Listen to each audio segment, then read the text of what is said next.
Hello, thanks for joining me and welcome to today's broadcast. Big emotional day for Americans and for people watching around the world. We too are sharing in some of your emotions. People are probably still seeing on their news feeds, on their sources of information, video footage of those mobs that stormed the Capitol building. And they may be seeing interleaved with this footage of Donald Trump inciting his followers and telling them he would follow them to the Capitol building whilst he actually bailed to the White House. And they charged on their own, having heard Rudy Giuliani tell them that it would be trial by combat. Trump tell them that you can't win back the country through weakness, you have to be strong. Donald Trump Jr., Don Jr., telling the crowd of self-described patriots that they needed to go fight. Hello, Alan. Nice to see you. So yes, when people treat this riot as if it's something that just escalated in the heat of the moment, never forget to remind them that there was merchandise, very specific merchandise being worn by some of those in attendance that highlighted the degree of advance notice that they had that there would be an event of this nature. And I'm looking at a jumper that says MAGA Civil War, January the 6th, 2021. So yes, we're familiar with the fact that these people were domestic terrorists and that to a degree they appeared to be in cahoots with some Capitol Police officers. Many police officers were injured in the affray yesterday, and America was very exposed to danger by having a crowd of people bypass all kinds of security considerations and storm into the Capitol building. So it's possible that there were foreign agents with that crowd using the opportunity to install spyware or steal data, use USB sticks and introduce hardware or software into machines, put up fake power plugs, do all manner of bugging intelligence work to compromise the safety of the United States through that opportunity to have untrammeled access to all of the rooms in the Capitol building, because those guys stormed it. They were under instructions from the president, who lapped up their success in busting into the White House, busting into the Capitol building. So Trump told his followers, "We love you, and we know you're very special people." So clearly there was a strong intention of rewarding and reinforcing that violent insurrectionist behavior. For me, distressing as it is to other people, I'm experiencing still a degree of relief because this was Trump's big shot. So he's pursued it through the courts, and he believed that Amy Coney Barrett, Brett Kavanaugh, and Gorsuch would find in his favor and overturn any unfavorable election results to be in his favor. Who else was he counting on? He was angry at Mike Pence yesterday for failing to do the impossible and somehow managed to transmute his ceremonial role in accepting the Electoral College counts into being something he could sabotage and swing around again to Trump, to help Trump cling to power and retain that presidential immunity from prosecution that he's so desperately in need of retaining. So MAGATs have their Judas narrative for today. They're mad at, many of them are angry at Mike Pence.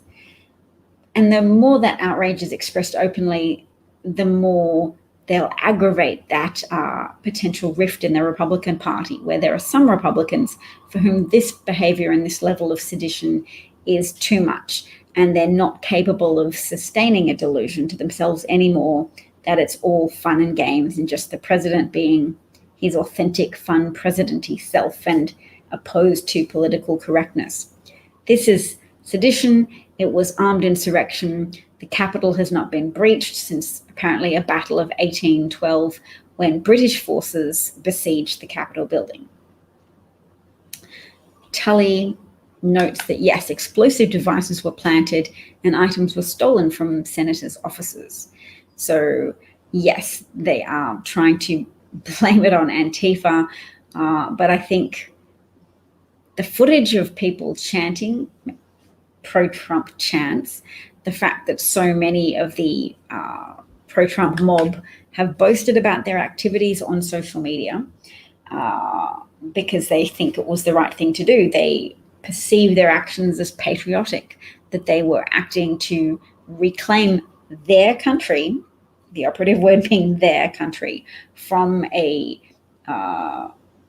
obviously corrupted process. And they've been told that they are both aggressors and victims, because they're aggressors in that they've voluntarily forfeited the intellectual humility to have a varied media diet.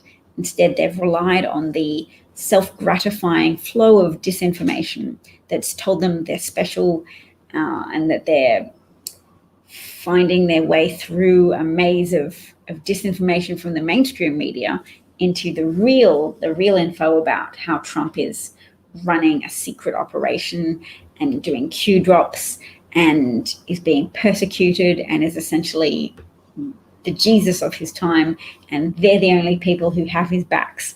And for that reason, they're special. An attitude that sits well with a lot of the type of religious belief that's reinforcing, because in ideological terms, it decides that the greater the leap of faith, the greater the merit. So the more implausible the things you believe are, the greater virtue you obtain in making that leap of faith and believing things without an evidentiary basis. Mr. Ed says good morning, and I'll say good morning back to you. Alan notes that the stock market has hit new highs and the Dow is over 31,000K. I guess the Dow doesn't really care if America's political secrets of the Capitol building are made more vulnerable. The stock market cares that a stable, sane presidential candidate had his electoral college victory and therefore election victory confirmed yesterday. The Congress men and women stayed up till, I think, 3:44 in the morning to keep pushing past all the objections of Pete the seditious 6. So started off as being the seditious 12, became the seditious 13 with the addition of Kelly Loeffler. But Kelly Loeffler backed away from it last night, having seen the violence in the Capitol as a consequence of Trump's incitement to violence to a incitable mob, decided that she could no longer participate in pushing that disinformation narrative to that vulnerable, gullible subset of the American population that would believe that the election was stolen from Trump just because people keep telling them that on right-wing media and presenting doctored videos that suggest there's a poll worker in Michigan who's single-handedly responsible for sabotaging a landslide Trump victory and transmuting that into a large Democratic victory for Joe Biden and Kamala Harris. Or Alan, I suspected you weren't going to bed when I last spoke to you. Yes, I didn't watch the voting, but I was keeping up to date with Twitter and seeing that there were objections, but they were voted down, which was predictable. But the number of congressional Republicans in the House of Representatives numbered 140. 140 of them objected to validating, to certifying the Electoral College votes that organized Joe Biden's win, so that comprised Joe Biden's win. So yes, for the time being, it's a failed coup. The question is it over? And that's one powerful motivating question for those people now who are arguing for the 25th Amendment, I guess, as a faster route to removing Trump from office than a potential impeachment, a second impeachment. I guess impeachments, the process has been followed once, so there might be a negative association with resurrecting a process that failed so significantly last time because Republicans in the Senate wouldn't even agree to hear witnesses on the subject of Trump's crimes. So the 25th Amendment would at least take the nuclear codes away from Trump. And considering all the death threats against Mike Pence right now, and the fact that there may be some Republican resentment when they see what a loser Trump is, in that he went to Georgia to campaign for Kelly Loeffler and David Perdue, and they still lost their respective races. So Trump is not viewed as a meal ticket anymore. His 4-year tenure in office is associated with Republican losing the executive branch that they had won in 2016, losing the majority, the ability to dominate the Senate that they'd acquired, I don't know, sometime during Obama's tenure, and losing the House in 2018, and Democrats retaining control of that House as well. So yes, I meant to work through more of these bookmarks because it's important. All right. Clint Watts tweets on an account called Selected Wisdom, and he has gone through point by point some of his conclusions from yesterday. So what does he say? He said nobody should be surprised about what happened yesterday with Trump supporters storming the Capitol. But why yesterday, and why not on election day or some other day since the election? Several reasons. 1, on election day, Trump campaign needed people to vote. They still thought they could win, and almost did to a degree. I mean, Biden won decisively at a popular vote level, but America still has this racist anachronism of the electoral college system. So Trump lost, I think, by a total of 43,000 votes spread across those swing states. Could be more, could be as high as 100,000. Let's check.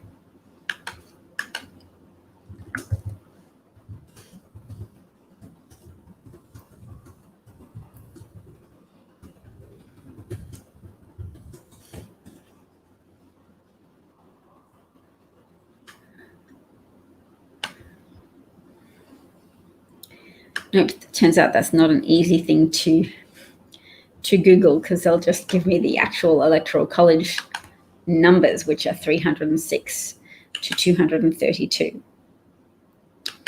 Phil's got an update that Facebook's banned Trump indefinitely.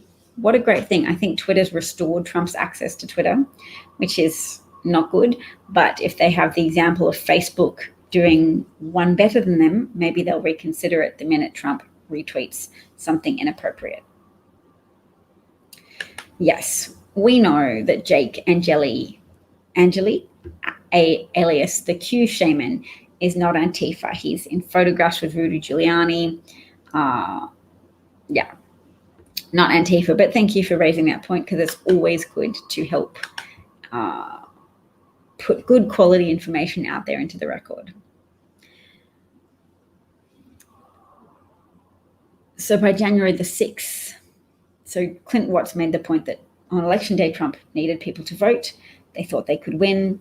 By January the 6th, Trump had lost. It was becoming more and more confirmed by more and more people. And Washington, D.C. and the Capitol building was therefore a place where chaos could be directed. He notes that yesterday's insurrection was entirely foreseeable. I mean, people on Parler were talking about it very openly. People on Twitter were reporting people on Parler were talking about it very openly. And a lot of us still assumed that the authorities, that law enforcement agencies would be really planning for what a lot of people were scared about. Because Trump was saying it would be wild. Trump was saying, come on down to DC on the 6th of January to his supporters. And trolls on social media kept telling us, just wait for the 6th of January. So they had pipe bombs. They had merchandise saying Civil War, January the 6th. That's what they wanted to accomplish, to overthrow the election by virtue of storming the Capitol. And I don't know if you've seen the picture of the man holding a large number of zip ties as they gained entrance to the floor of the House.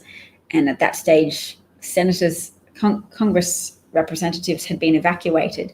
But imagine a person with zip ties taking unarmed American elected representatives hostage and taking staff hostage, because any life becomes valuable if you have divided the world into those who are on the Trump team and prepared to fight for him, and people who are not, but can be reappropriated to serve your noble aim of keeping President God Trump in power. Michael Flynn and George Papadopoulos, and as well as Giuliani, were speaking to crowds in Washington, D.C., pro-Trump crowds, pro-Trump rallies. And Flynn apparently called people traitors at the big event yesterday.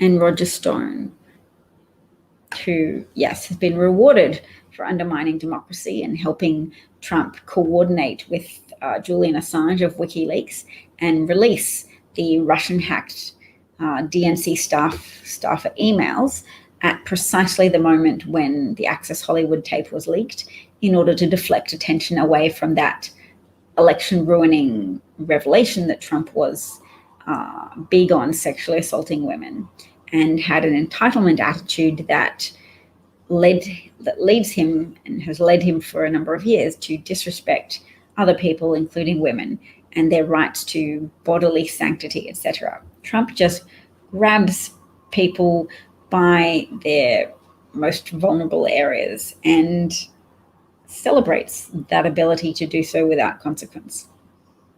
You can do it if you're famous. South Carolina Pastor Mark Burns back for a second round of screaming into the mic that this is a war between good and evil. He said, "We are going to make it hell for Joe Biden." Says Biden will never be president.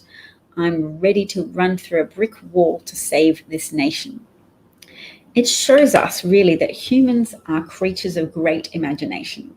We are never as connected to reality as we think we are. We always view everything through a prism of ideologies, a prism of preconceptions, ideas, and confirmation bias. And the more we commit ourselves to something crazy, the more we become insistent that we're right and become resistant to reflection and criticism and feedback. So I'm presuming Pastor Mark Burns has been told that he's supporting a fascist, that his actions are not patriotic. But there he is. He's escalated it. He's put all his emotional and intellectual eggs in the Trump basket and is screaming to a crowd that he would make it hell for Joe Biden, but also contradictorily says that Biden will not become president, and devotes himself, commits himself that he's ready to run through a brick wall to save this nation. And of course, people did put their bodies on the line to fight Capitol cops and, smash windows and commit felonies such as trespassing, breaking and entering, sedition, and insurrection. Alex Jones kicked off the rally the day before, Rally to Save America. Giuliani called for trial by combat.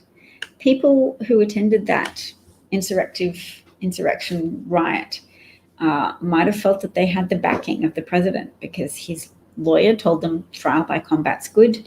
The president's son told them go out there and fight. The president himself said to save a country, you have to be strong.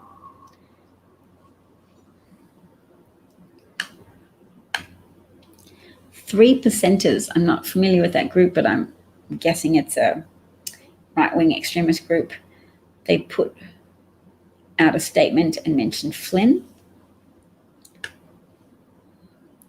And then this is a sarcastic point. Why would we imagine that they'd break into the actual US Capitol yesterday, not just protest? Because It already did happen in Michigan on April the 30th. These groups celebrated it, and guess who was there? Terrorists later arrested by the FBI.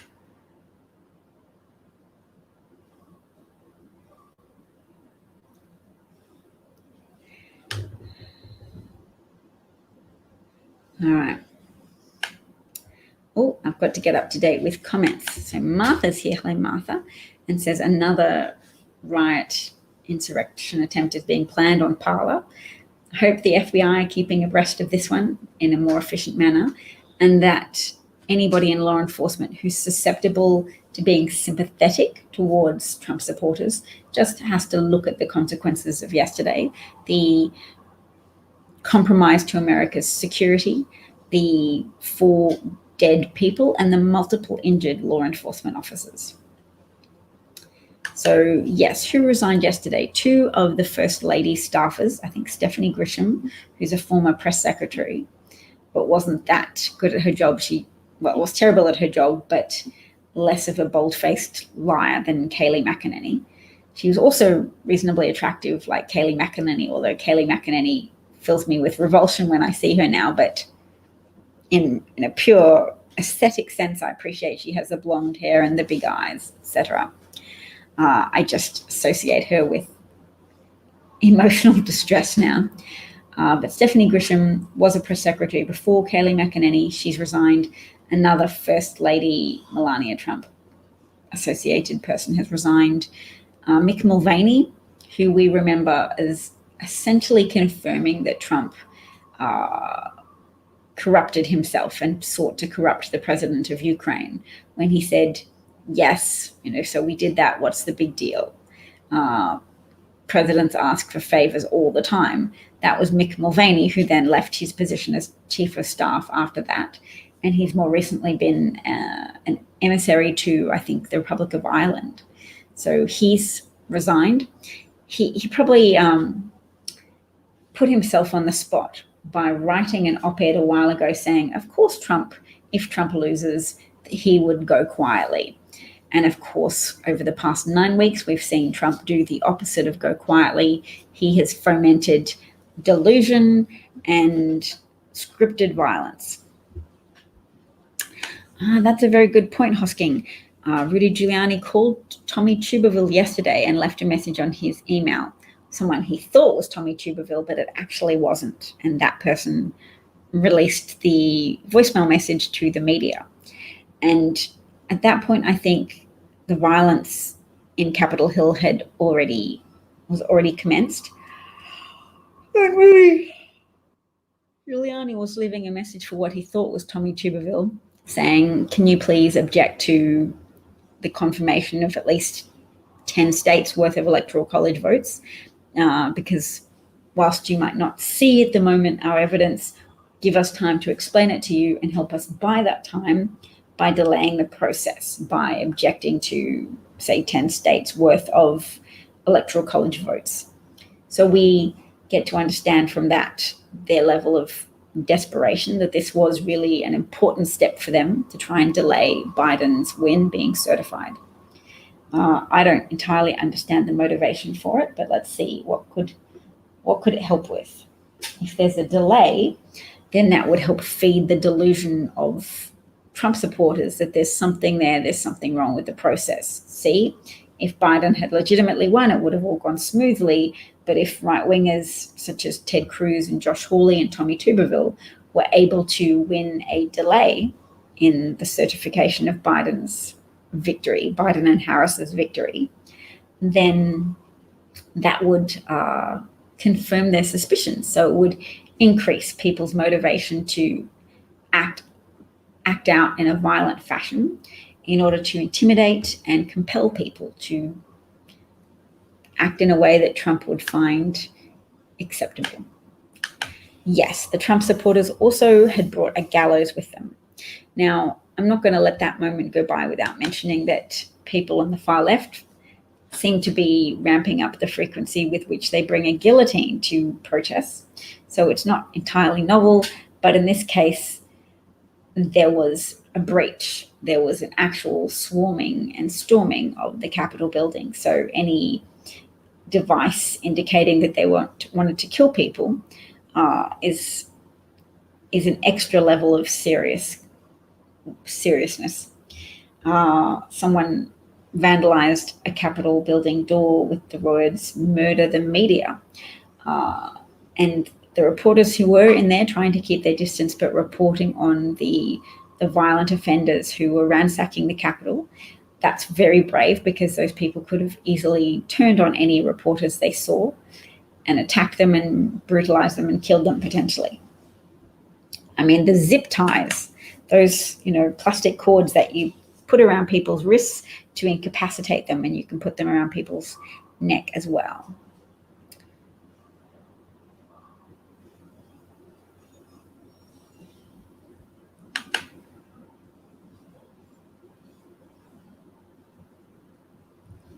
Oh, do you mean fascist? You mean fascist, and it's just a typo that's come out as fanciest, which is quite cute. You're probably referencing Mick Mulvaney, who's resigned now. I mean, the insurrection attempt has given a lot of Republicans or Trump-affiliated officials a good cover story, like, oh, well, I thought Trump was great until this event opened my eyes and I realized that he's not the greatest. So it's given people an excuse to try and distance themselves from Trump terrorism at this point. I mean, when I think about it, the death toll of the violent mob yesterday, is still only 3 medical incidents and 1 shooting of a woman trying to crawl through a broken window to access the inside of the House of Representatives, I think. Or was it the Senate? She was crawling through a window in any case. I've seen video footage of her being shot. Ainsley, I've forgotten her name. And I need some sleep. I imagine you all need some sleep too.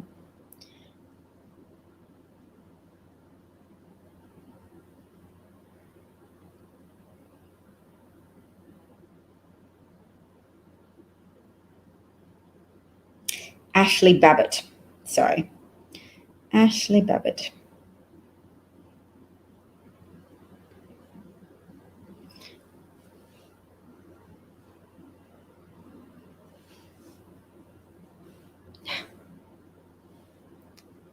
That's Ashley Babbitt climbing through a window that's just been smashed. So people were helping her. But as she got her torso through a window, there were people facing that window with guns. There were police. And she got shot in either the neck or chest and I believe died at the hospital. So yes, it will be great if the Republican Party just goes. If Mitt Romney broke off a tiny splinter faction and tried to institute a reformed version of the Republican Party, I'd accept that, just because a democracy, a functional democracy, should have 2 parties, so that if one party shames itself by becoming very evidently corrupt, there are alternatives for people to turn to outside of their ideological loyalties. So a lot of people are team players, but critical shifts in public opinion happen when evidence of corruption becomes too obvious to ignore. And that's one way in which Jim Comey gave America Trump, because he chose to violate FBI rules and make a public presentation shortly before the election, resurrecting discussion of the contents of Hillary's emails, because Anthony Weiner's laptop was discovered, which had copies of previously investigated emails on it.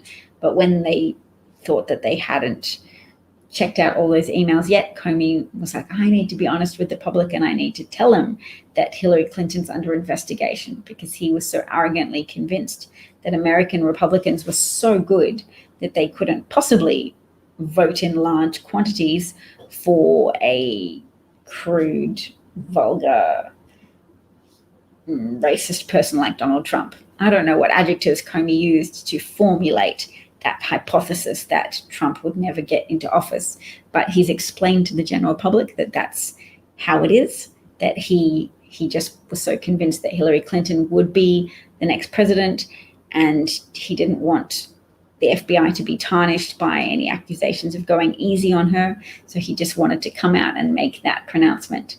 And of course, there's a reason why there are protocols that exist that forbid such behavior, because it is bad. It can throw an election, and you can't use your own judgment to draw conclusions like, oh, well, nobody would ever vote for Donald Trump because I certainly wouldn't, and I'm a Republican. So Comey helped throw the election to Trump. Trump also had a secondary campaign of adversarial foreign agents in the Russian intelligence agencies working for him and helping Paul Manafort gain the Electoral College system. Even after he was officially removed from office, he was still working to help Trump. And Brad Pascale was working with Cambridge Analytica, and they were giving American gleaned, scraped data from variously 80 million Facebook accounts, and giving that summaries of that data to a Russian intelligence operative by the name of Konstantin Kilimnik, who met Paul Manafort and Rick Gates in the Jared Kushner-owned Havana bar in Trump Tower. Only 52 arrests yesterday, and 13 of those arrests were at the Capitol. Many more of those were in the streets of Washington for people breaching the 6 p.m. curfew.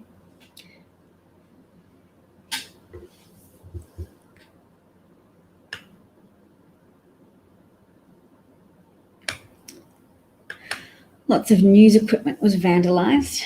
I imagine so. You're talking about Amy. No, you're not talking about Amy Coney Barrett. You're talking about somebody else, Barnett. Yes. Ashley Babbitt. Maybe was her maiden name Barnett?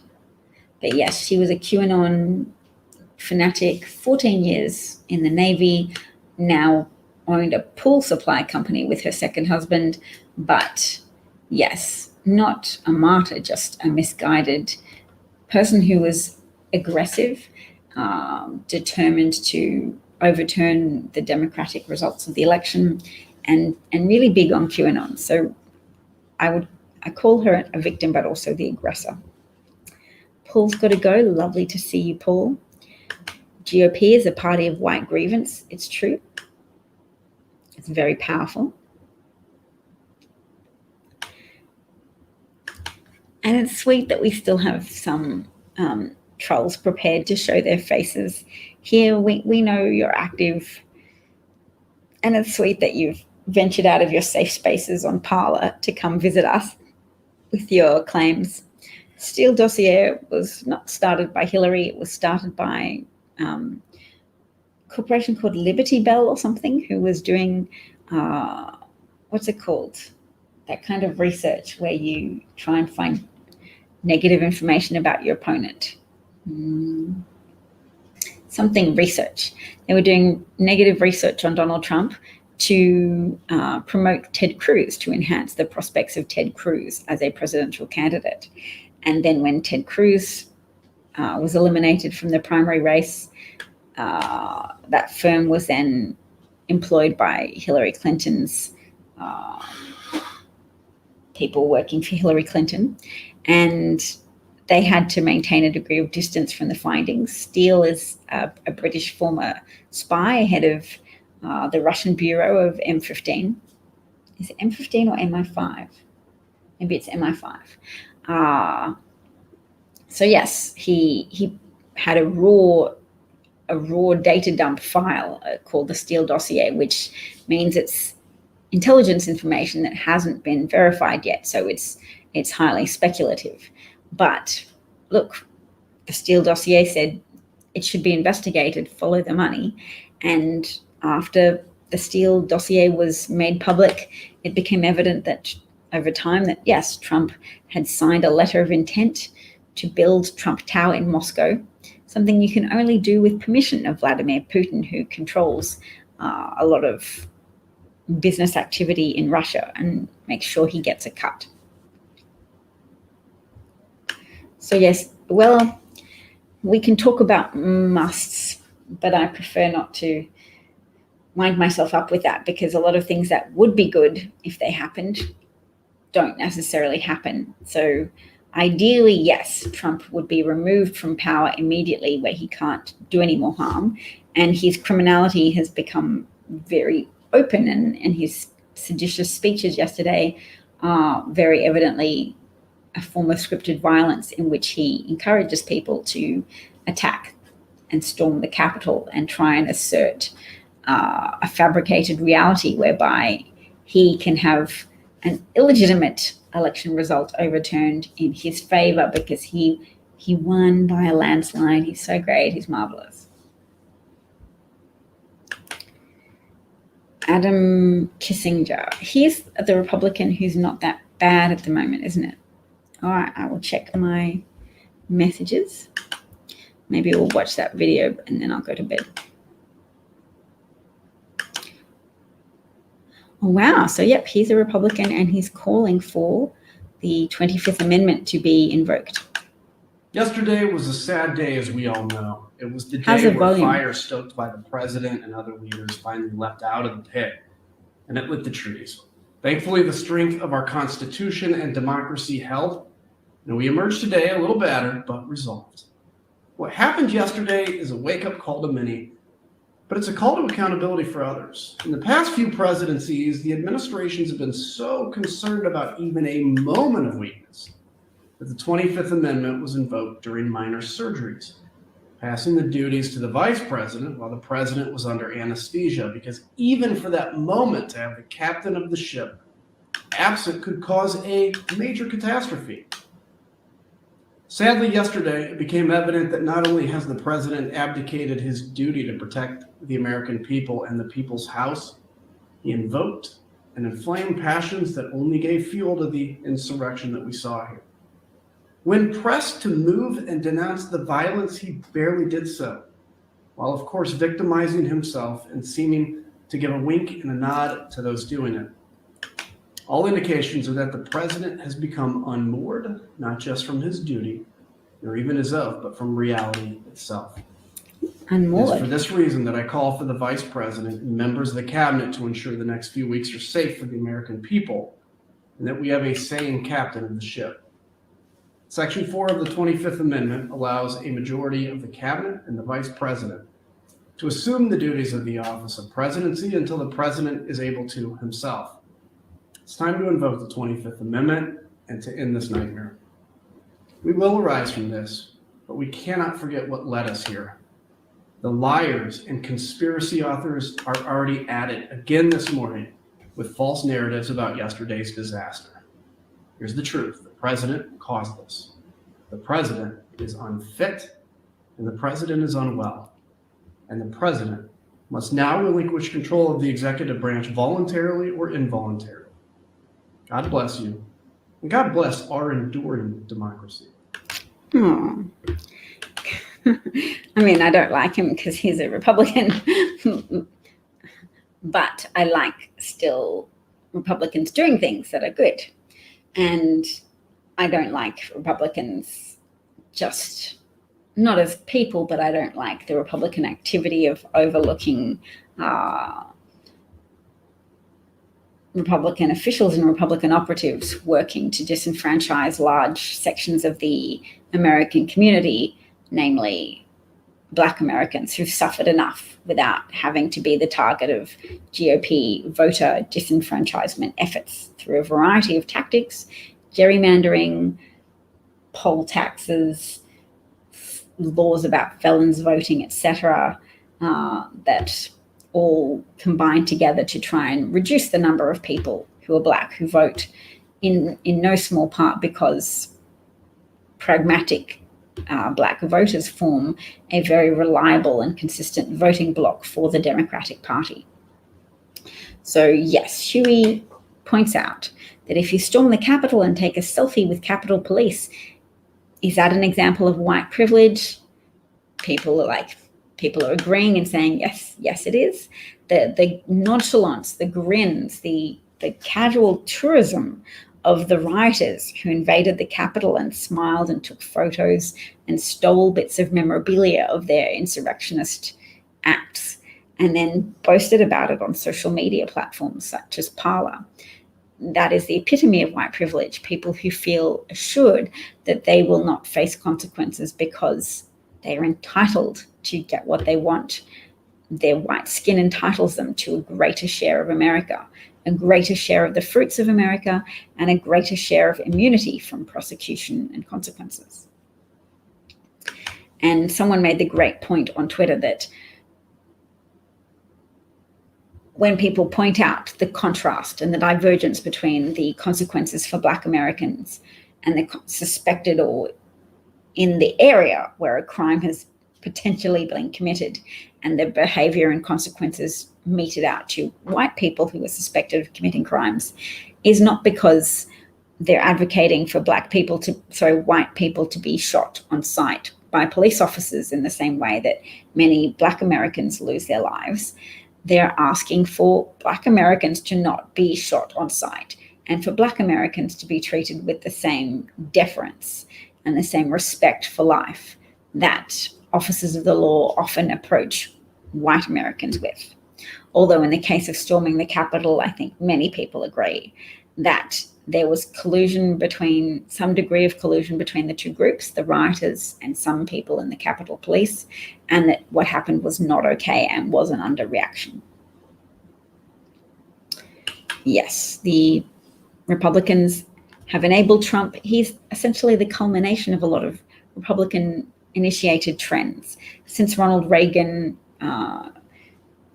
discontinued the fairness doctrine and made Rupert Murdoch a citizen of the United States, enabling him to start owning large swathes of the media landscape and becoming hugely influential with his anti-democratic Fox News network, which insidiously has brainwashed and propagandized Americans, millions of Americans now, for decades.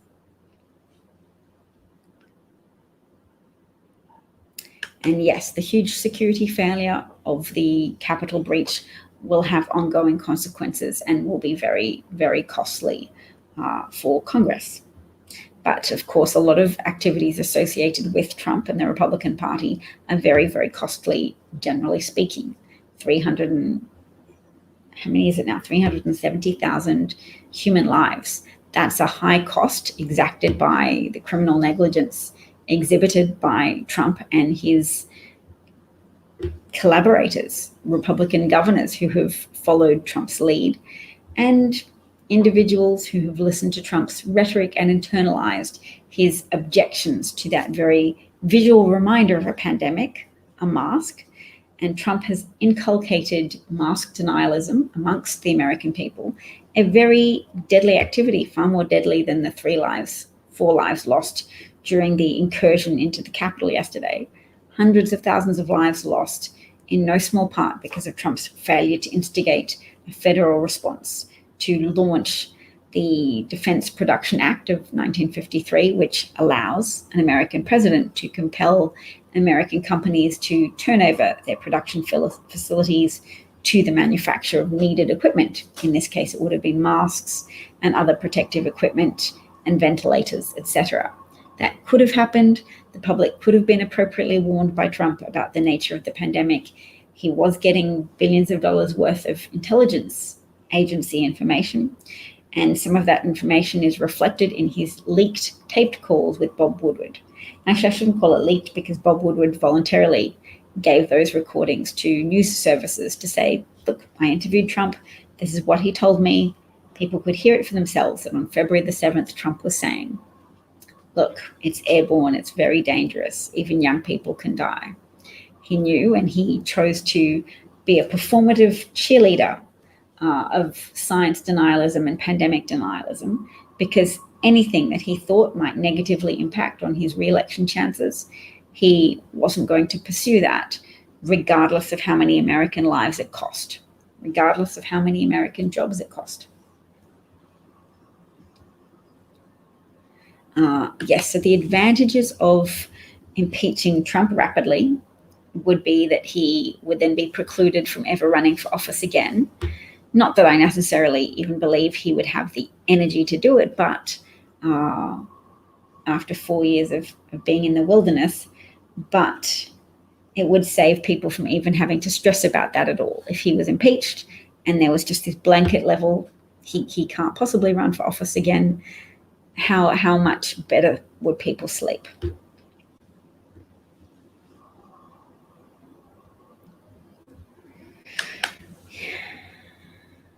Yes, hopefully there'll be much better planning and a step up of security surrounding January the 20th. Trump is awarding medals to golfers. Great. Well, hopefully the media doesn't devote too much time to reporting on that, and that we keep seeing the footage of the very obviously pro-Trump supporters invading the Capitol, so that it is really rammed home to people how serious it is, what a violation of American sovereignty and stability it was, and give airtime to things like Republican Congressman Adam Kinzinger, saying how important it is to recognize and act on the fact that Trump is not mentally well in the way that you would want a leader, the highest leader in American office, and indeed the highest, most powerful leader on the planet, that he doesn't have the level of mental health or engagement with reality that you need to occupy such a position.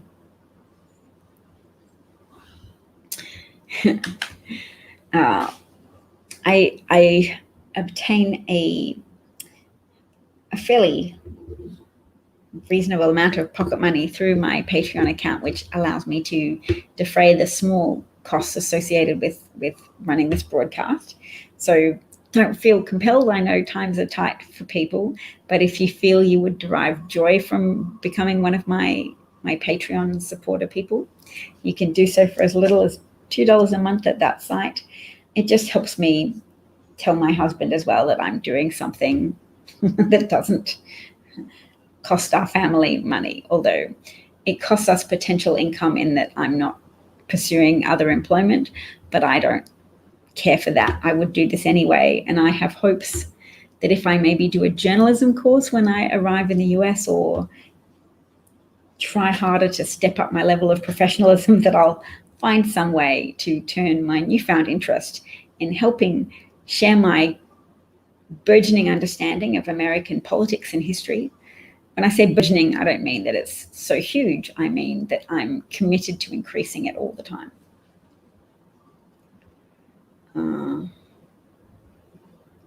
Hammerstrand is saying, sadly, Annika Sorenstam is amongst those golfers. Is she a white nationalist? I don't know. Yes, it's very important, and it's a big risk that he would start a war with Iran in the next 13 days. That's one of the reasons why options to remove Trump would be so desirable, because potentially so many lives would be saved if he was stopped from starting a war as sort of a last shake of the dice to try and illegitimately retain power.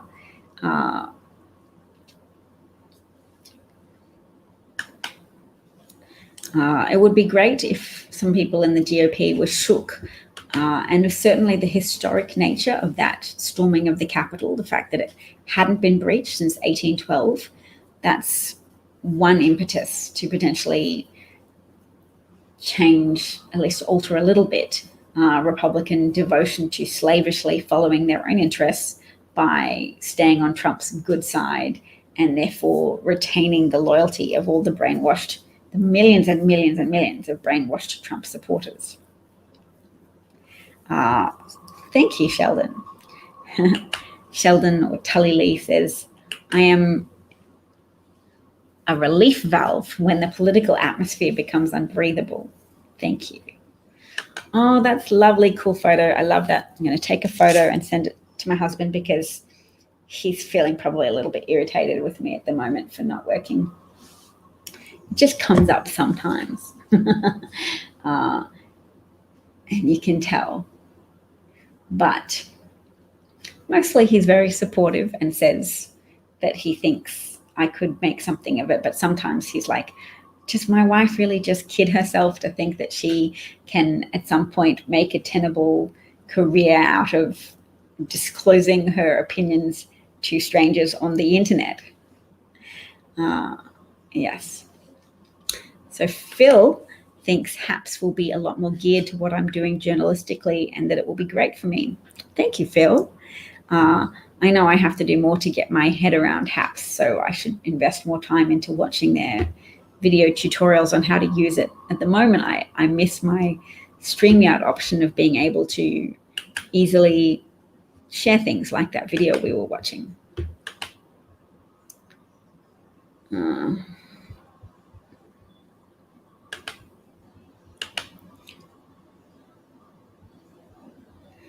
Why is Rudy trending? Did he do something? Oh, I know. He just probably tweeted that it was...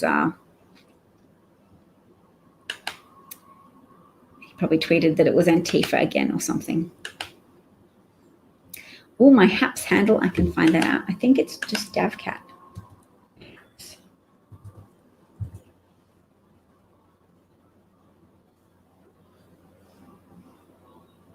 Yep, it's just at DavCat on HAPS. DAVKAT. All right, well, I do have the option now of... well, Alan, you are a very treasured Patreon, so I thank you. And it is a world effort that many people are involved with to help Americans oppose fascism, and I think we've all felt rewarded for getting to be part of these efforts. All right, so MeidasTouch usually do pretty good ads. This has already got 1.8 million views. It's going to probably be very damning of Trump and his incitement to violence. We fight. We fight like hell. And if you don't fight like hell, you're not going to have a country anymore.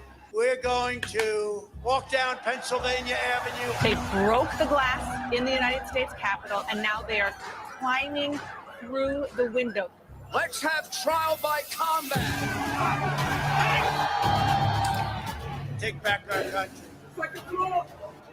The whole world is watching, folks. Choose wisely. If you just roll over, if you don't fight. We love you. You're very special.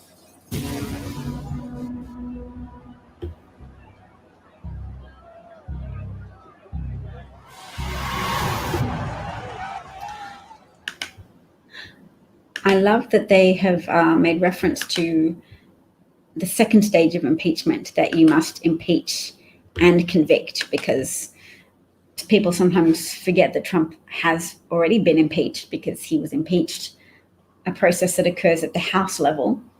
You don't get removed unless you're convicted in the Senate.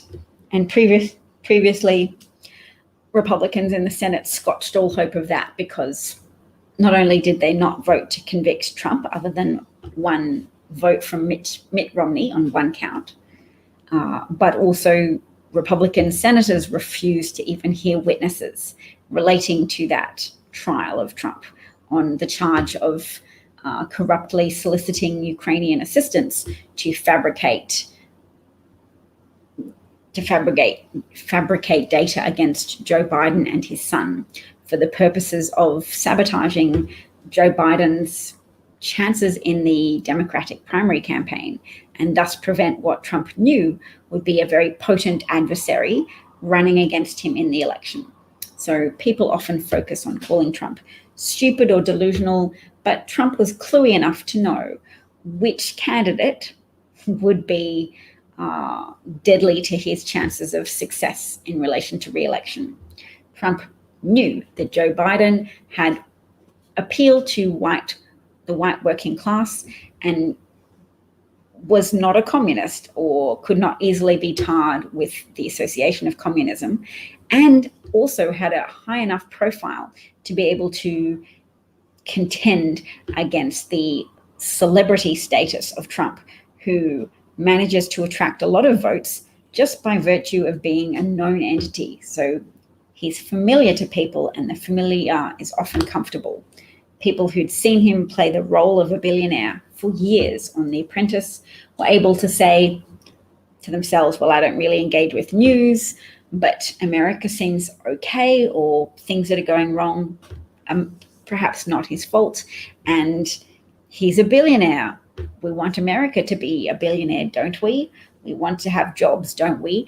And default, those people giving Trump a white pass are often white voters who are given affirmative action for their votes through the electoral college system, which favors smaller states and therefore favors states that were once part of the Confederacy that had a higher number of white landowners and black slaves who eventually moved away from areas where racist persecution was permissible, particularly after the violent overthrow of the Reconstruction period.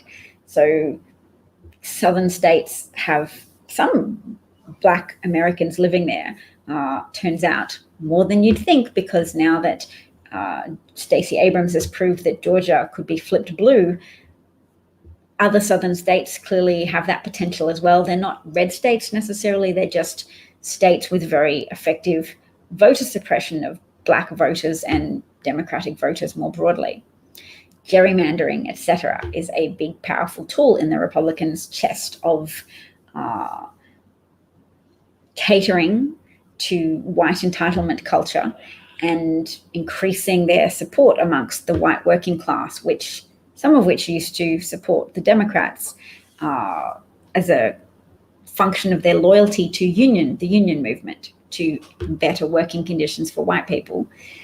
Because some people have grown complacent about working conditions, or at least confused about where the downward pressure is coming from in relation to some working conditions, they get confused after suffering through some of the pseudo-populism of Republican rule, where things just keep getting so bad for non-wealthy people that they are too confused to even think clearly about what's happening anymore. And they vote in a way that is easily triggered by emotional manipulation. And they're told that migrants take their jobs and make things worse, instead of being told the truth that migrants add to the amount of economic activity in the United States and therefore help grow the economy and help support job creation. And that migrants are more likely than native-born Americans to start businesses that are able to persist for more than 5 years and are able to employ larger numbers of people than those in businesses started by white native-born Americans.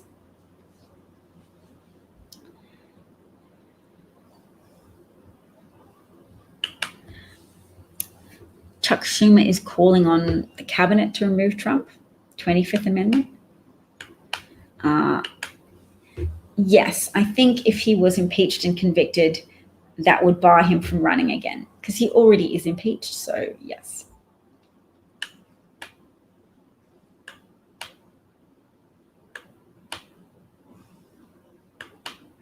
So Sheldon likes the HAPS format, Jeff likes Patreon, and HAPS is very motivated to get up to speed because they know they're going to be, receiving so many crossover content generators from Periscope as Periscope prepares to close down on the 1st of April.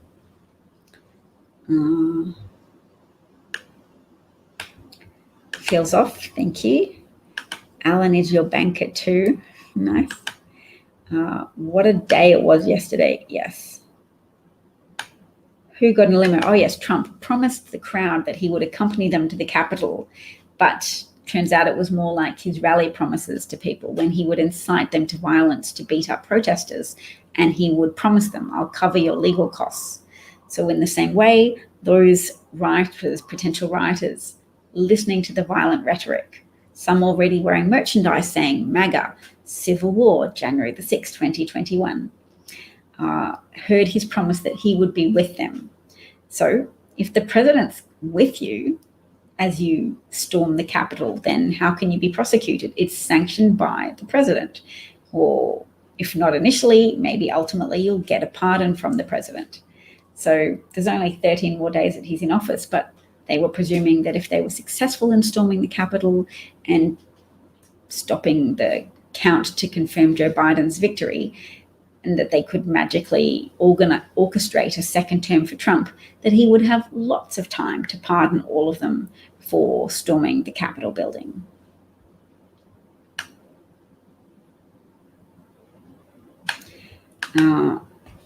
Bob's glad that the Senate's in recess, so they won't be appointing any more unqualified judges.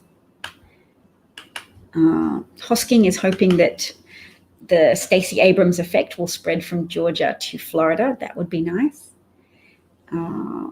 There's a lot of Hispanic Americans, not a preponderance, but a substantial number of Hispanic Americans that may need help to be deprogrammed from Trump loyalty, because that was one of the reasons Georgia apparently was easier to turn blue. You just had to energize the black vote. You didn't have to deal with brainwashed Hispanic Americans who have fled communism and get repetitively told that the Democratic Party is the party that will introduce communism to the United States. And therefore, I'm thinking particularly Venezuelan and Cuban Hispanic Americans. And that's a very effective emotional manipulation technique to program GOP Trump-style loyalty into those voters. Huey says, perhaps it's because you're a Black American, you are not really surprised by yesterday's writing. A lot of people might have anticipated it because the people on Parler were very blatant about it. So if you're someone who is active on Twitter, then you would have known. You might have hoped that the authorities would be better prepared, but sounds like the authorities don't spend enough time on Twitter.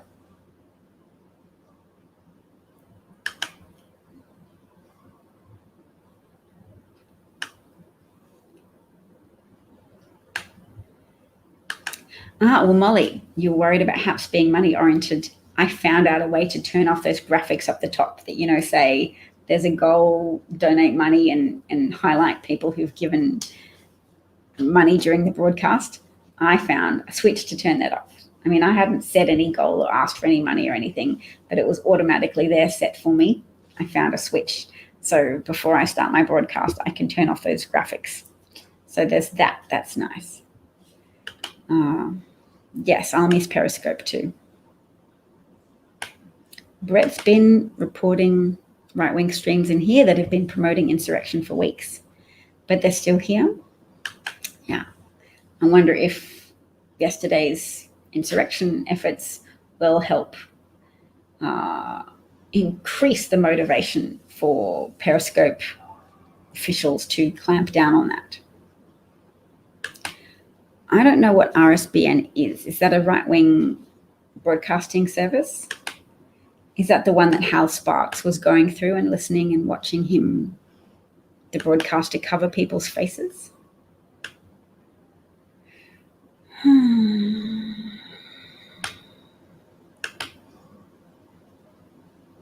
Mo Brooks, the Republican House representative from Alabama, who was the first person to say that he would dispute the Electoral College votes for Biden.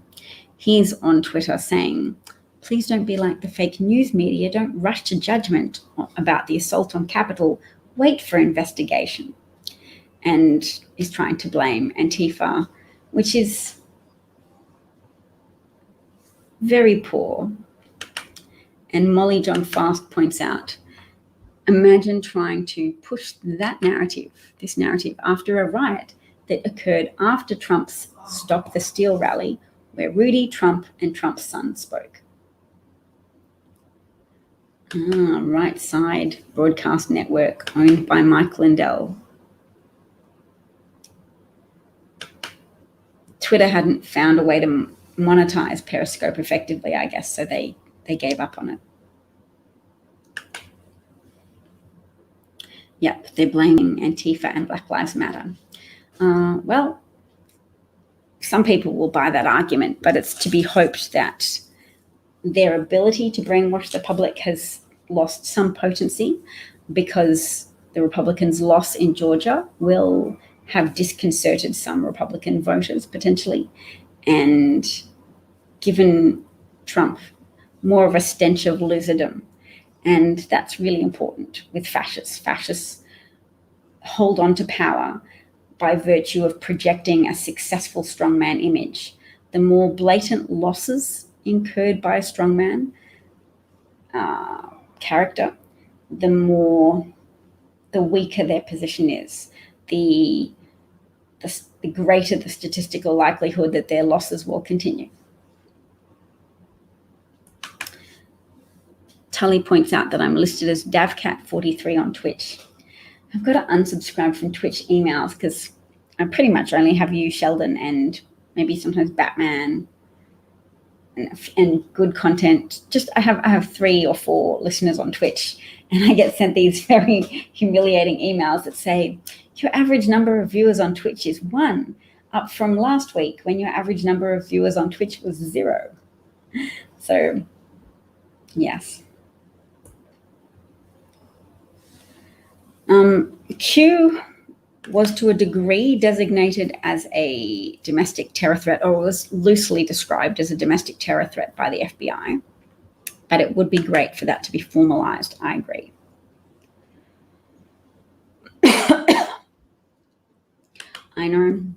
I know, Huey. Blaming Black Lives Matter is a big stretch. They were very white people, very MAGA, very bearded, armed, camouflage, red-hatted people chanting "Fight for Trump, fight for Trump" at that riot. But we have to remember we don't just pay attention to what a minority of deluded, kooky people believe. We just have to pay attention to the size of it. And when it becomes untenably large, then we start to increase our efforts to combat disinformation. But we don't cry about the existence of disinformation because, yes, it exists, and there is a high percentage of Americans who are very gullible and very opinionated in a very self-serving way. So they develop opinions around their biases, and it's not an altogether unrelatable thing to do. Many of us are the product of accumulated biases, and particularly a product of the biases that we are immersed in, particularly if you're a white person and you're just immersed in thinking, I have achieved everything I've achieved off my own merit, and I've worked for it, therefore there is no factor of my whiteness that is part of my success. And this white privilege thing is made up. There's a lot of that belief that's still out there, and it's overly represented amongst white Christians in different denominations as well, but particularly overrepresented amongst evangelical Christian ranks. People who think that there is some innate entitlement to white skin. And so, yes, deluded people can entertain theories that make them feel good, regardless of how very evidently distant from reality those theories are. People become more and more reliant on far-fetched delusions when reality grows in its potential to be more painful. People will do a lot and believe a lot of crazy stuff to avoid painful cognitive dissonance. And the painful cognitive dissonance for people who claim to be patriots is they are actually traitors and insurrectionists who followed a self-serving criminal lunatic who's only a lunatic insofar as pathological narcissism and self-serving sociopathy is an illness. I mean, it's a personality dysfunction, but it's the type of personality dysfunction that really suits fascism. And as I always tell people, Trump repeatedly read a copy of Hitler's collected speeches called My New Order that was given to him by Marty Davis, a film executive from Paramount Studio. And Trump admitted that to a Vanity Fair journalist in 1995, Marie Brenner. And his first wife, Ivana Trump, had told her divorce attorney about that, her at the time husband owning a copy of that book, My New Order, and keeping it in a bedside cabinet and reading it repeatedly.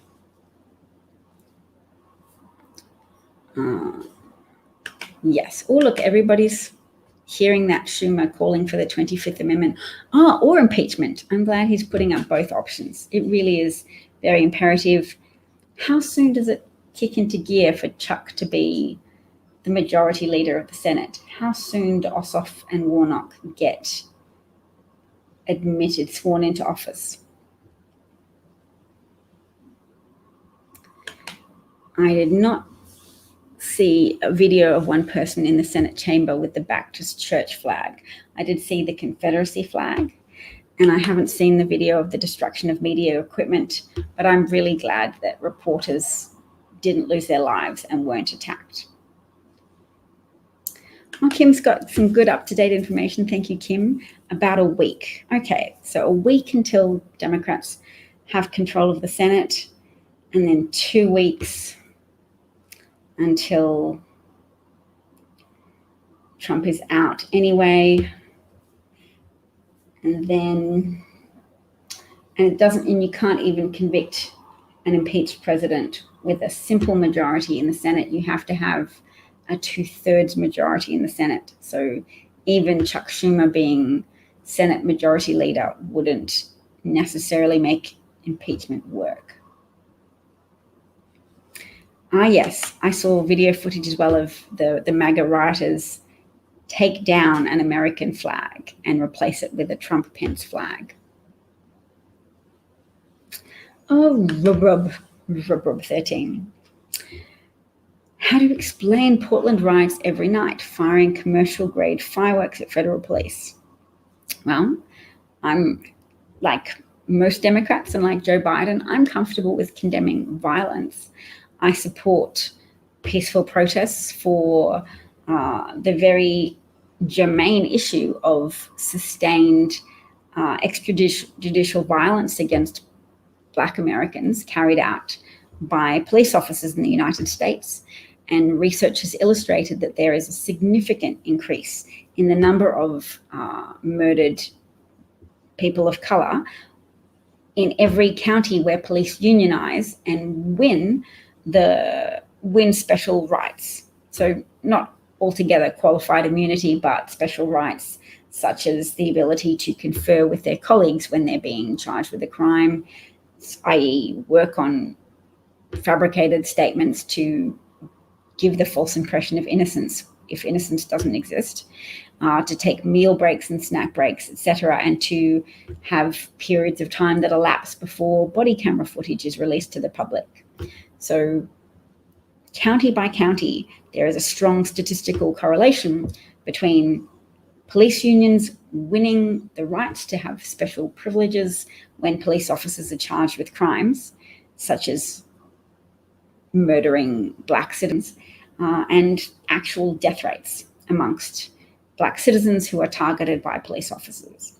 So the Portland protests and the protests in all of the American states are founded on an important cause of drawing the attention of everyday Americans to this significant pattern of injustice, an injustice compounded by what seems to be police ignorance of something in police training manuals.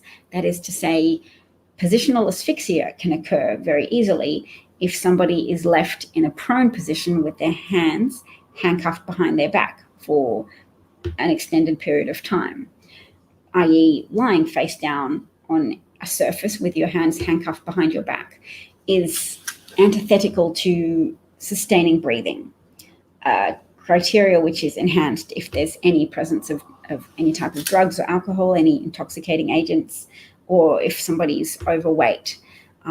So police are supposed to be trained to not leave somebody in that position because they can die. And letting people die just because they've been suspected of a crime and they've been arrested is not supposed to be part of the protect and serve ethos.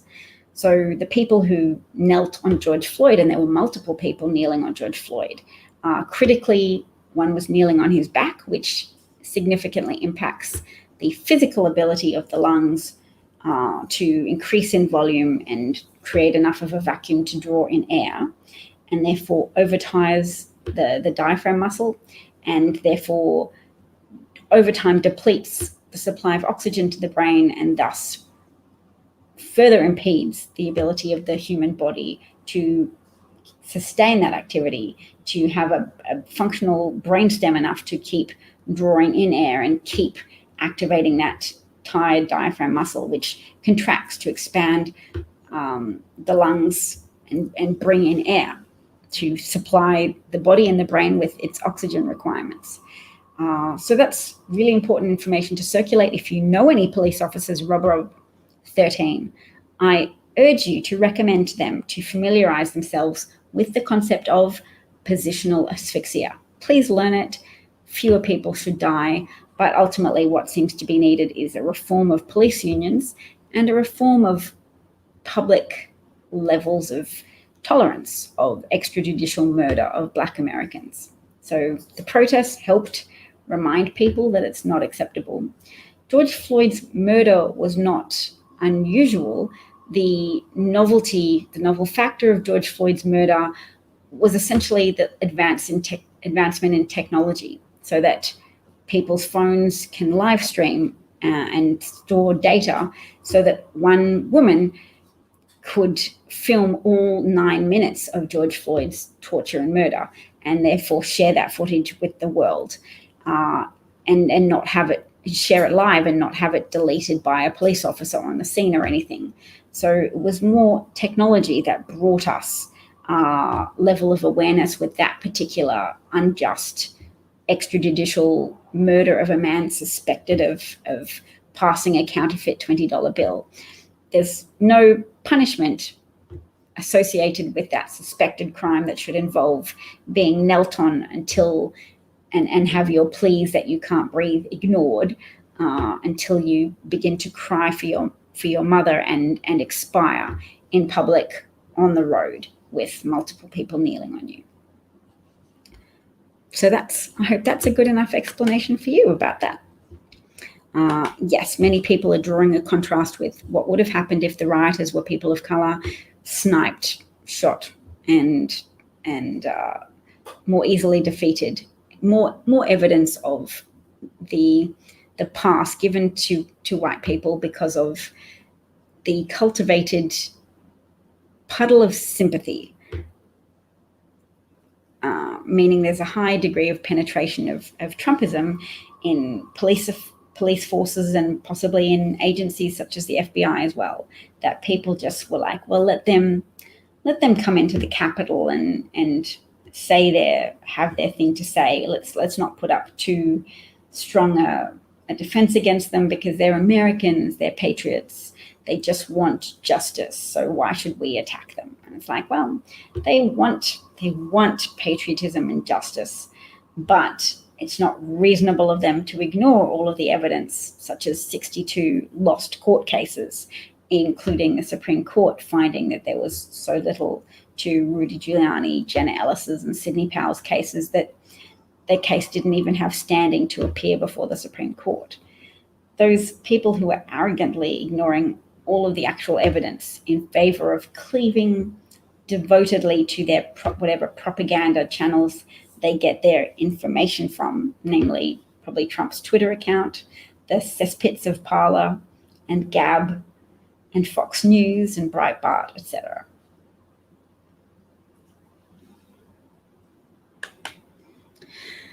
Yes, Trump's presidency finishes in the American carnage. His legacy is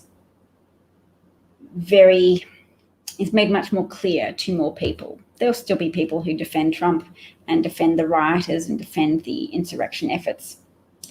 But more people now have the opportunity to look clearly at Trump. People such as me, I made a video. Look, I made a video. Has anybody here not seen the video that I made in January the 23rd, 2018? I could play it, but I'd probably have to leave the room for a second because I don't like having to listen to my own voice. But this is what I made. And it began my engagement with broadcasting for Americans, because then I had Americans who listened to me.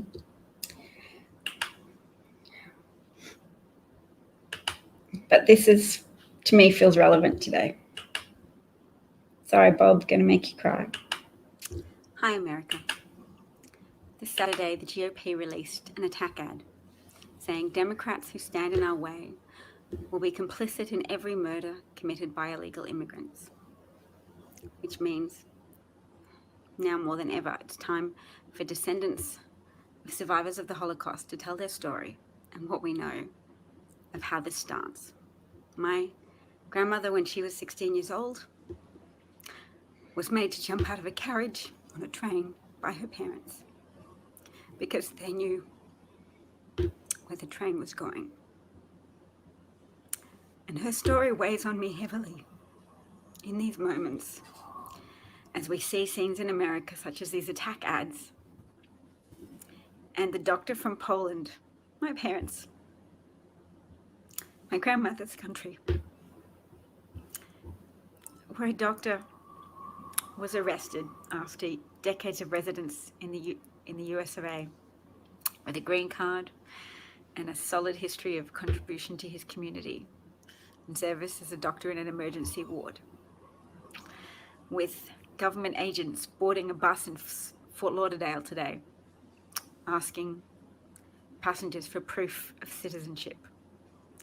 These are easily recognizable characteristics of totalitarian regimes, and Americans need to sit up and take notice and do what they can, because totalitarian regimes do not stand for free and fair elections for long, if ever. Thank you. So that was what brought me to Periscope broadcasting, because people shared that enough. I wasn't really crying there at my own video. It's a true story though. So it is a bit sad. It is a bit sad, but you have to use what you have, which is, if your family has experience with any form of authoritarian or totalitarian regimes, you know that human nature has the ability to go off the deep end more easily than you might think. That it takes some self-interested people, some other people who are vulnerable because they think themselves badly done by, chip on the shoulder, and you leverage collective chips on shoulders with the catalyst of a charlatan who understands how to weaponize human grievance and a human sensation that perhaps risks aren't being taken seriously enough. And you promise to be that person who will take those risks seriously, who will elevate, who will prioritize the needs of the patriotic people of that country, be it Germany first, be it America first. And that then people are capable of just allowing or going along with escalating cruelty until the cruelty is unimaginable. And when we saw that children were taken from their parents, babies as young as 4 months old, and put in tender care centers, that crying young children calling for their mummies and puppies were being held by officials who callously remarked on how they had the orchestra of crying children. To hear those stories is another data point to highlight the trajectory of fascism in the United States. That when you have people becoming more and more detached from compassionate considerations, they feel emboldened. I've been told by whistleblowers in the Border Force Patrol that those people are training themselves to think of themselves as freedom fighters, that they think of themselves as being like the CIA, a really important agency that's defending America by persecuting migrant refugees, people who seek asylum in the US, as is allowable under the fact that America is a signatory to the United Nations Convention on Refugees.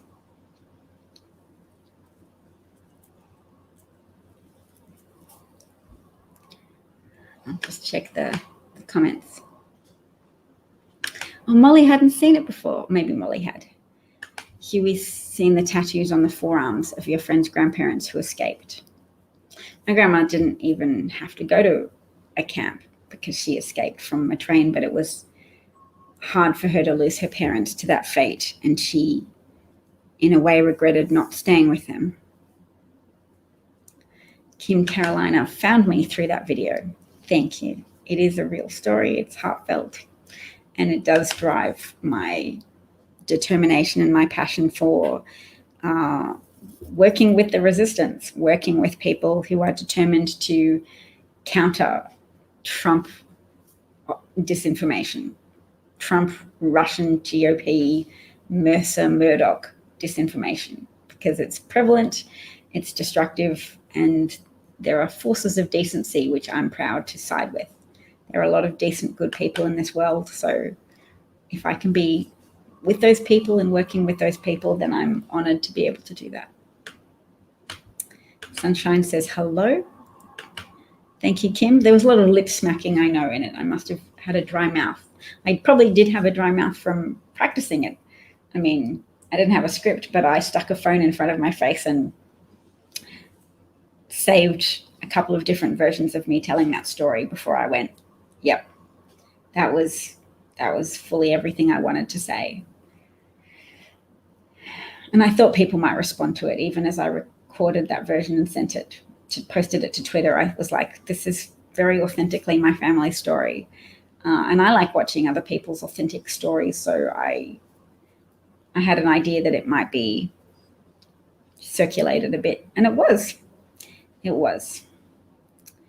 Why hasn't Trump been arrested for inciting a riot? Well, has Trump been arrested for any of the fairly numerous crimes? Has he met with consequences? He's been impeached, but he's never been convicted by Republicans. And I think some of those protective factors are still at play. But Democratic Senate Minority Leader Chuck Schumer is calling for the 25th Amendment or impeachment to proceed. Molly interviewed 4 Holocaust survivors for a documentary class. That would have been some class. Oh no, and 1 Holocaust survivor was killed in the Tree of Life shootings. Yep.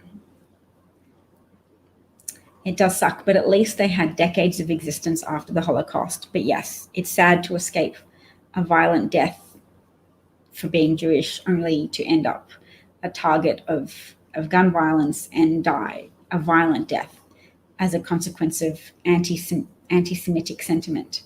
And the person who killed all those people in the Tree of Life in Pittsburgh, I believe, was motivated by the idea that Jewish people were helping migrants.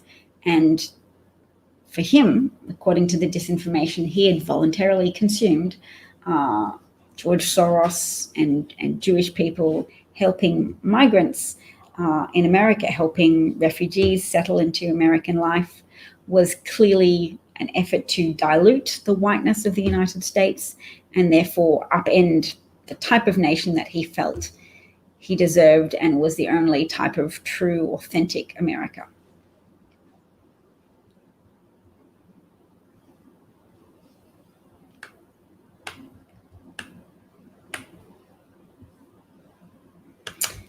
You first heard of the Holocaust when you stayed after a kids' movie and watched Judgment at Nuremberg.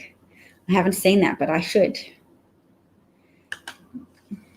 I've heard that rumor. I'm going to treat it as a rumor until I see confirmatory details, because it's a kind of rumor that people would really lap up. It's something that you can only know by ground witnesses, or witnesses on the ground, and it feeds into what we know is likely, that it is likely, considering the extent to which that event was openly planned on right-wing networks, that there would have been some opportunistic foreign agent embedded in that population, that large population of insurrectionist rioters who gained access to the Capitol building. So there probably was some Russian person part of that mob, but whether or not there was anybody careless enough to openly speak Russian if they were a Russian agent, that one I'm more skeptical of that, but open to evidence. Don't I already follow you on Twitter, Kim? Okay, I thought I did. Oh, I'll have to.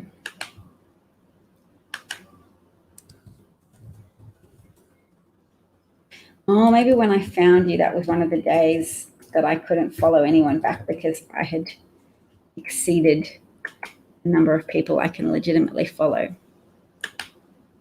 Done it. Now I follow. There you go, Kim, and now you are able to direct message me.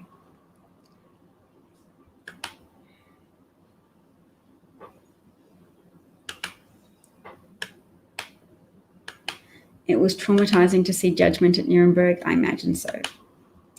Alan is sad. Is it because of the judgment at Nuremberg or just generally? I'm sorry you feel sad.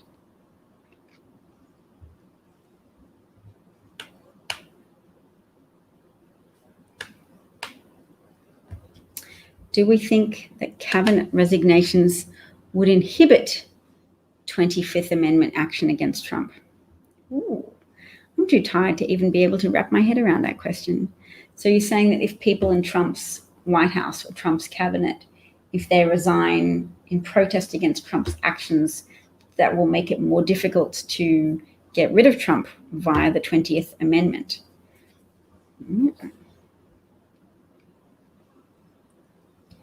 It's good, yes, that the FBI using selfies and videos of the mob for wanted posters. It's a shame they aren't actually going to hotels and picking up the people who've been actively posting videos of themselves on social media that they were part of the mob. I mean, the number of selfies that they took and posted, you'd think the FBI would have been monitoring some of the accounts of those people who promised to riot and openly promise their intentions is something that was happening. Yes, I got you. Yes, sweeping the Capitol complex for potential bugs, maybe having to get rid of all electronic equipment or any electricity-powered device, etc. No, he's got a YouTube channel. He's very new agey, so I don't think the horned writer, his name is something like Jacob. I'll Google him.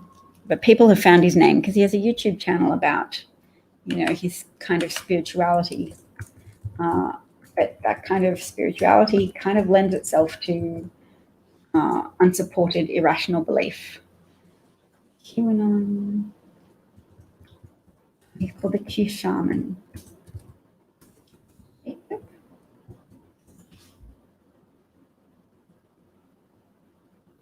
So he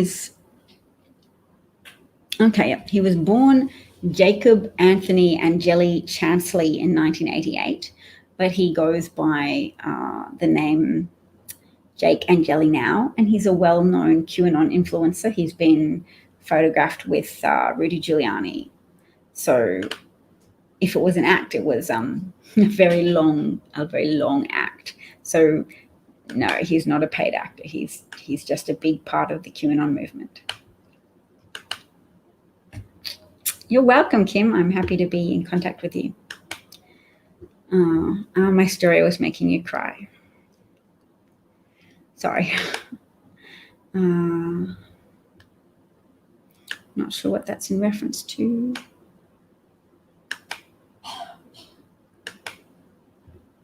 I should hydrate. Good point. Hold my beer moments. Yes.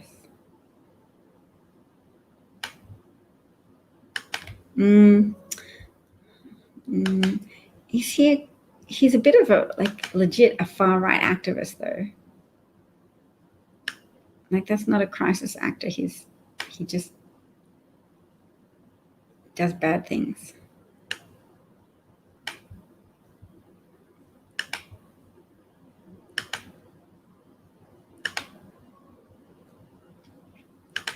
Yes, I've seen the suggestions that it was Pence negotiating with the Pentagon as to when to send in the National Guard. There's been some dispute about it, but I'm prepared to believe that they took orders from Pence, considering that it is a big security problem to have the Capitol be overrun. A big security problem that Trump was welcoming and that less crazy people would have understood to be a significant threat to American security interests.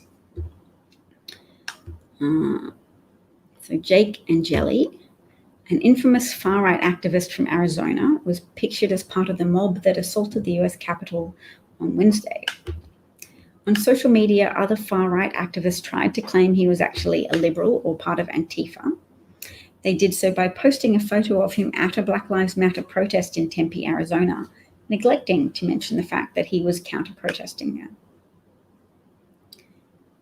He's a far-right activist who loves Donald Trump and appearing in public without a shirt and posing as a Viking. On far-right media, however, the man from Arizona is being falsely portrayed as a supporter of Black Lives Matter, a movement he opposes, as part of a conspiracy theory stoked by at least one Fox News anchor that blames the violence in Washington on anti-fascists. Paid actor and was at the Black Lives Matter march in Arizona last year, one man claimed on Twitter.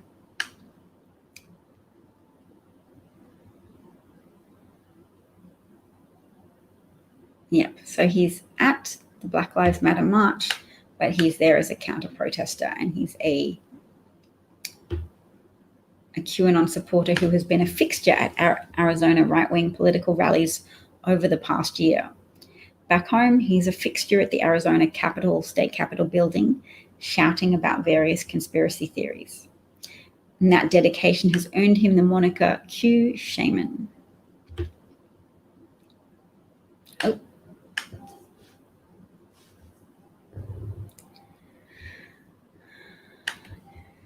Someone who's an expert on disinformation at the University of Washington explained what's coming on the far right. They'll ask their followers to ignore what they saw with their own eyes and some of what they experienced and perpetrated themselves, and believe another alternate reality.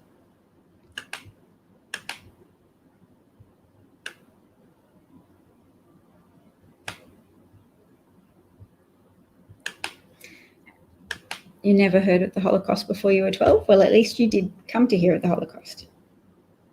That was your feedback on the idea about resignations. Will they affect the 25th Amendment? And you think that there's no potential relationship between those two things. Yes, I'm sure he does claim he's a shaman. He's got a YouTube channel about mystical things.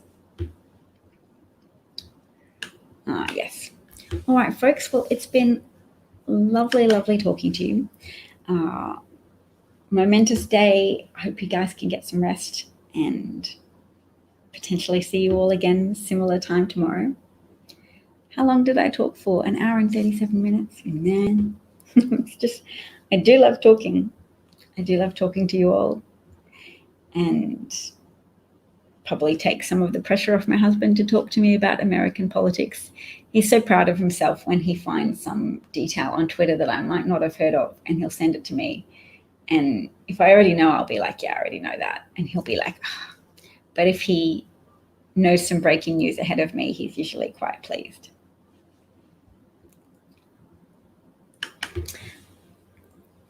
Well, thank you. You missed most of my live broadcast, but you watched my replays. Thank you for your dedication. Thank you. Thank you. Thank you, Cool Photo. And of course, thank you, my beloved Molly. Tireless marketing expert of the program. Your voice and your recommendations are appreciated, as are yours, Alan. Thank you, Sheldon. You got bonus time. Thank you. And awesome, Huey. Thank you, because Haps is going to be my refuge when Periscope shuts down. Take care, everybody. Stay well. As Sheldon says, stay well and be happy. And see you all again soon. Thanks, Molly. Love it. Bye, everyone.